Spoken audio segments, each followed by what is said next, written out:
Guys, hey, we're on day 14 of the $5 challenge, and keep it up, guys. We're doing good. We're starting to make some momentum. We're starting to make real changes in our lives. But I want to talk about another aspect of this because look, I want you to save money, but there's more to it than just saving money. Okay, when we get on the other side, we got to know what to do with the money. We have to create instincts in our mind and in our actions so that we can actually capture that money and use it for the proper purposes. Because okay, so look, here's what I want to talk about. We need to learn to let go of the things we can't control and focus on the things that we can.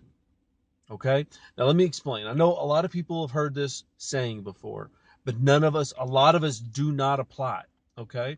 And let me explain. Let me use me, for instance. Okay?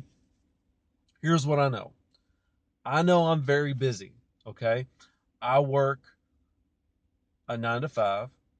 I get up in the morning. I help get the kids out the door. I come home. I cook for my kids, and we get to bed around 8:30, 9 o'clock. I literally have. I could easily say I have no time every day, and I did that for a long time. And I just kind of I was a rat in a wheel. Okay, I just kept going and doing the same things over and over again. And then a day I decided, you know what? Those things I can't control, and I want to do what I'm doing right here with you guys now. I wanted to do this, and I kept making an excuse that I don't have time. I can't do it. And so I kept focusing on the fact that I didn't have time instead of focusing on the control I did have. And that was the time that I have on lunch breaks or before or after work, which is when I talk to you guys now. Okay.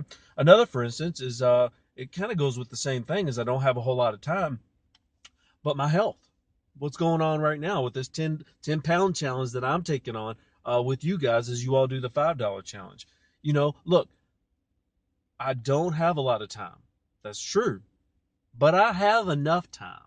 And guys, here's the reality. Most of us have enough time to do the things that we need to do. We just make excuses and we don't. We focus so much on what we can't control that we never take a second to look at what we can control.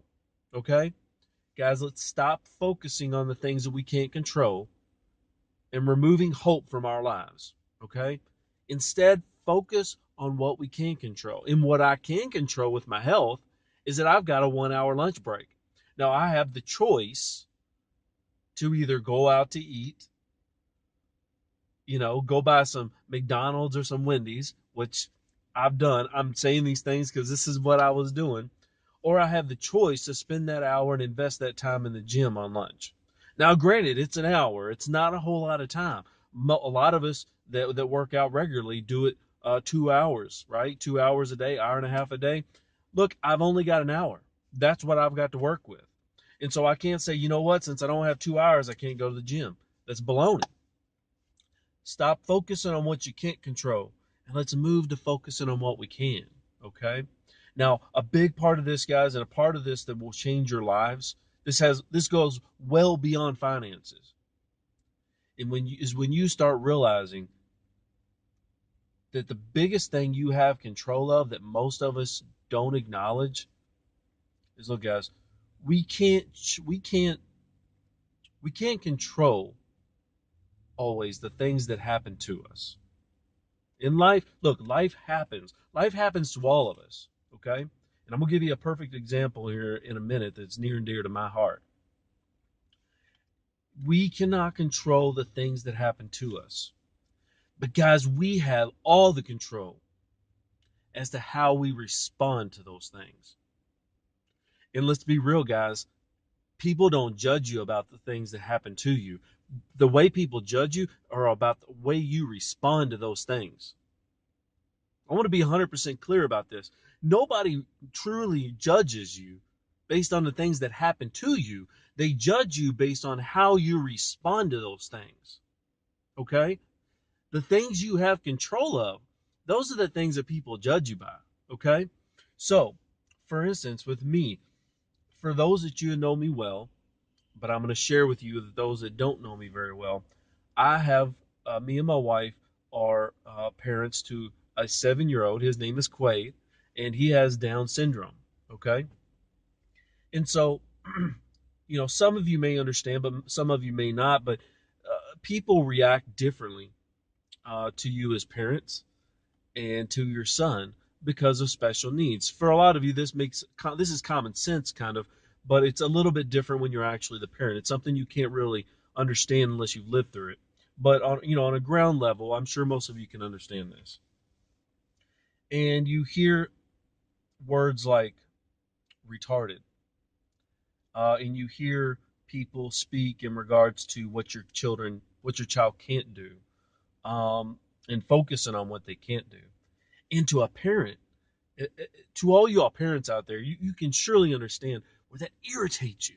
It can irritate you to your core, and it hurts you, and it even angers you, depending on your personality type. It can anger you. But you know what? A long time ago, reminded myself and chose to take the way of how am I going to respond? Because look, guys, people people are only looking at the way you respond. And so I've chosen to understand the fact that people just don't understand. It's I don't I genuinely believe that most people have the best of intentions in almost everything they say and do, especially when it comes to talking about special needs children. So I refuse to believe that people use those words in regards to speaking about my child. I refuse to believe that. Okay? I believe that they are speaking in ignorance, honest ignorance. It's not intentional. They don't mean to say those things in a derogatory way. They just don't know. Okay? And so I have the choice of whether to believe that people have uh, ill intentions or they're just ignorant.